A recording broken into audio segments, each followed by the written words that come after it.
Welcome to Turn the Page, the official podcast of the Syosset Public Library.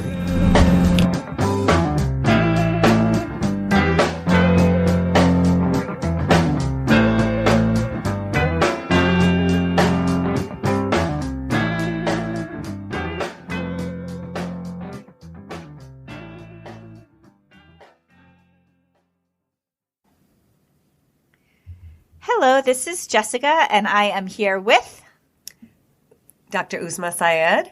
And we are going to turn the page. Welcome to our podcast. Thank you so much. So I need to share, again, this is one of my favorite types of podcasts to do because Dr. Syed and myself went to school together. A long time ago. Yes. Seems like yesterday, but it does. But it's great because when I do a podcast with somebody who I knew back then, it's always exciting to see, our growth. So I don't believe that we've really seen each other since. Not really, just in passing. But I was so excited to have this opportunity to sit down and really connect, and I'm so excited to be here. And the best thing is, you are still so active in the Syosset community, and Absolutely. It's really been amazing. From first seeing your name, you were running for school board and saying, I know her, and now she's Dr. Syed. You've been doing so many great things. So, well, thank you so much. So, both of us grew up in this town and in this district, and, there's so much that this district has given us, and I've felt very fortunate, so much so that I decided to settle in the area and put my kids through the same schools, and it's been an amazing experience, and, I always wanted to give back to this community and give back to the district, and, every year I found myself being more and more involved, and obviously being in the medical field, your time is really limited, whether you're in medical school or residency, fellowship, there's always something that's, pulling you away from family and from community. But, then I started private practice about 7 years ago. I said, I have to somehow create the time to do this because, life still goes on and there's so many things that I was passionate about that I wanted to bring to our community. Yes, definitely. And it certainly shows. It really does. So you were here today. Would you like to talk a little bit about first what you were your lecture today? Yeah, absolutely. So I gave a medical lecture today to the community about vaccine preventable diseases in the elderly population and in travelers. So I'm actually an adult infectious disease physician, and basically what that entails is I see patients both in hospitals and in the office setting, and I'm part of a partner at South Shore Infectious Disease and Travel Medicine Consultants. And, we primarily go to 3 hospitals in various locations in Long Island, Good Sam, St. Catherine's, and St. Joseph's. And we have 2 offices, one in Bayshore and one recently that I opened in Syosset. Again, a big passion. Welcome home. Yeah. Thank you. So, we see a myriad of diseases and infections that we treat, and people get very nervous oftentimes when they hear infectious diseases. So I try to sort of, soften that a little bit and let them know that, that's an umbrella term. I do see a lot of things. We are at the forefront, with Ebola and all these things that were happening a few years ago. We're at the front of the line, but we also manage simple, pneumonias and skin infections and UTIs. And, so just so people know the spectrum, I take care of a lot of travelers, whether they're before their travel, counsel them, make sure they have the adequate vaccinations for wherever they're going. And then after they come back, if they are ill with any type of exotic diseases, we treat bacterial infections, viral infections, parasitic infections, everything. So I basically wanted to give the community a little bit of overview on that and let them know about all the vaccine preventable illnesses that are there, especially as our population ages. I know a lot of people have questions about a lot of these vaccines. Yeah, I think it's good to really just connect on a one-on-one level about vaccinations and about infectious diseases because obviously there's a lot of misinformation about everything out there, and it's absolutely. Good. Yeah, I mean, so our focus as physicians is preventative medicine, and we want to try to keep people healthy. And, as the population is aging, we are seeing more and more different types of illnesses and medical conditions. And, there's new drugs coming down the pipeline every day to keep, people's medical conditions, whether it be autoimmune or rheumatologic or whatever it might be, under control so that people can lead a normal, healthy life. But all these heavy duty medications entail suppressing their immune system. So we are seeing different types of infections become more prominent and prevalent. And something that we deal with a lot is antibiotic resistant bacteria, because of all of the overuse of antibiotics over many years that, are only treatable with certain classes of intravenous antibiotics. So those are things that I deal with specifically. We have infusion centers where we're able to keep people out of the hospital and treat them, at the comfort of their own home. And we have nursing care that provides everything. So a little bit of different, take on things. That's very interesting. And so I had been on antibiotics a lot as a child. Oh. I had problems with chronic bronchitis, and I felt like I was on antibiotics constantly, and all I would have to do is cough into the phone and my doctor would be like, oh yeah, antibiotics. Right. But with my children, they could be coughing for a while, and the doctors are very reluctant to give it to them. Yep. It's very interesting because you see it firsthand, the change in the spectrum. Yes.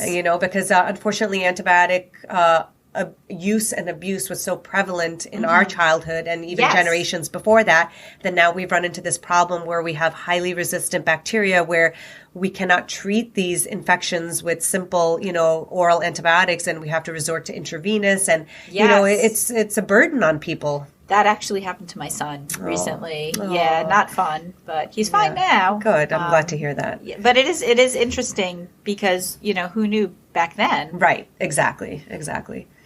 So aside from this, you have begun a charity. So yes, I'm glad you're bringing that up. I'm actually very excited about my latest venture. Actually, it's a big project that I've been working on.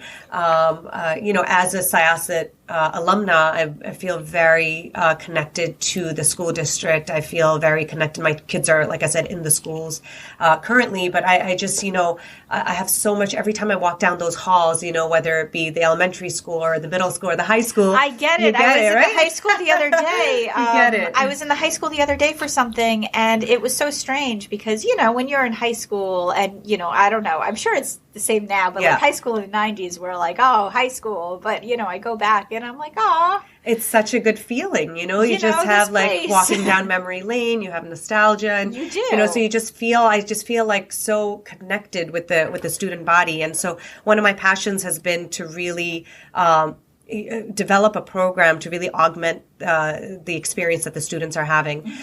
So one of the things that, although our education is, top notch, blue ribbon schools, yes. I mean, I am where I am today because of the education I received in Syosset. Yes. But I feel like just in general, not just specific to Syosset, but in general in the education system in the U.S., it's a little challenging on our high school students because by 11th grade, they have to decide what career they're going to go into because they're starting their, doing college planning, they're doing SATs, they're figuring out where they're going to go, what they're going to major in.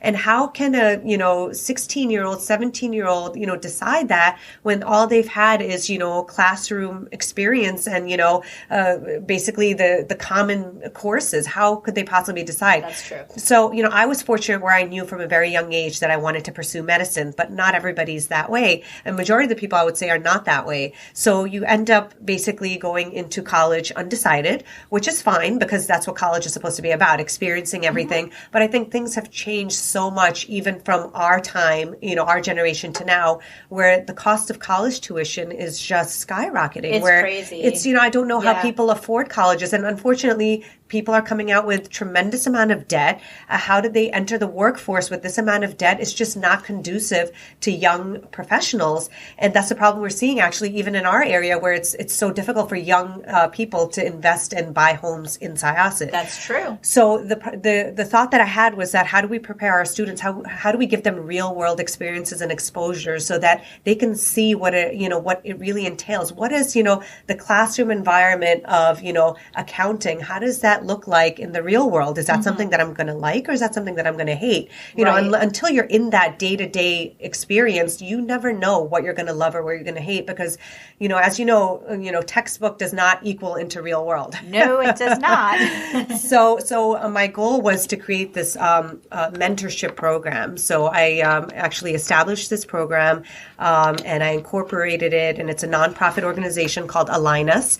It's established in New York State as an incorporation. And basically, it's focused on career development for high school students. And the way that the program is built is that we are going to have mentors primarily from our area. The pilot, of this program and the launch is going to be December 3rd. We're actually right here in the library. We're having a big informational session. I hope to attend. You better be there. So, basically the way that the program runs is, we're going to have mentors from our district primarily or grads from Syosset who are going to be represented in various fields. And then the students will rank their choices, which fields do they want to have some exposure in. And, from January, the start date is going to be mid-January after the holidays. They'll initially have a little brief informational session with their mentor in that career path where they'll talk about how they ended up in that career field and, what led them there and, their paths and what their routines look like. And then after that, they'll have pretty much a 3-month time frame to complete 20 hours of observership in that field. So I wanted to keep it extremely flexible to both parties, mentors and mentees, because we know that the mentors that are volunteering, they're very busy. And, I don't want to make it constrictive to them because it's amazing that they're volunteering and they want to pay it forward. That's the whole notion of all of this. And similarly, I want to make it very good for the students and something that's obtainable and doable for them because we know how busy the high school students are, even more so now than when we were in high school. I mean, they have their academics. It's crazy. It really is very different. It's insane what they have on their, their plates. They have their extracurriculars, they have their sports, they're competing in this and that. Their schedules are booked. So I didn't make it so constrictive that they had to participate Monday through Wednesday on X amount of hours. No. Once they're assigned to their mentor and the mentee will decide what days, what hours work mutually for them. They could show up for an hour 1 week on a random day, or they could show up, if somebody has Saturday hours or weekend hours, they could show up for 2-3 hours. They could do a longer bulk of time. Say if there's a half day at the high school, they could spend more hours that day. But they basically have a 3-month, basically I created it as a semester module. So they have a 3-month time frame to complete those 20 hours. And the reason I picked 20 hours was I was trying to really figure out what's the substantial amount of time for a student to really gain exposure, get invaluable information from a mentor, and to really see what the day-to-day inner workings of that field are. Because let's face it, 1 day or 2 days is not a representation of what that career is like. No, not at all. Especially on those days where, either party could be having a bad day or an off day for whatever reason, whether it be family, social, you don't want somebody to leave with a bad impression. It's true. I mean, because usually with most things there is, I guess a honeymoon orientation period, and then there are the days when you're in it. Exactly. And sometimes the days when you're in it are wonderful, and sometimes you just don't know. Exactly. So that's why, I came up with that time frame. And once they complete, the 20 hours, they are basically going to get a certificate of completion from Align Us. And what that's going to do is they are actually going to be eligible, because as this program keeps rolling, they're going to be eligible we want to eventually pair them up with paid summer internship programs. We're going to try to partner up with, some larger Fortune 500 companies in Long Island and all the assets that we have in our own backyard, and even in Manhattan, which is not far from us, that students can easily get to in the summertime. We want to have these opportunities for them. So after they've completed the program, they will be, then able to participate in that program. And eventually, my goal is to really set up some scholarship with this program as well, so that our senior students can really benefit from that, because, we know the rising cost of college tuition. So, I want to help them as much as I possibly can. It's really just incredible to see, you're such a community leader. And this is a wonderful, wonderful program. Thank you so much. So, the launch date, would you say early January? So our actual launch date is December 3rd. It is December. It is actually on December 3rd. So December 3rd, Monday, 7 p.m., we're having a session right here in the Syosset Public Library. And that day would be the best time for everybody who's interested to really attend, to get the most amount of information about the programs. We're going to have as many of our mentors that can attend there as possible, so that they can see them firsthand, interact with them. Right. We'll give you an overview of the program, and that's when we're going to be collecting all the applications applications. I will likely have some applications available online, but again, it's going to be a rolling application. Right. And so it's going to be first come, first serve, but also somewhat of a lottery system. So if we have more than one person who's interested in one field and we say we only have one mentor in that field right now, then it's going to have to be a lottery system, and then they'll be put on a wait list. Okay. Thank you so much. Absolutely. This is very exciting. I'm so excited too. Thank you so much for joining us. Thank you for having me. Okay, we are going to close this chapter of Turn the Page. It's time to close this chapter of Turn the Page. Join us for the next episode.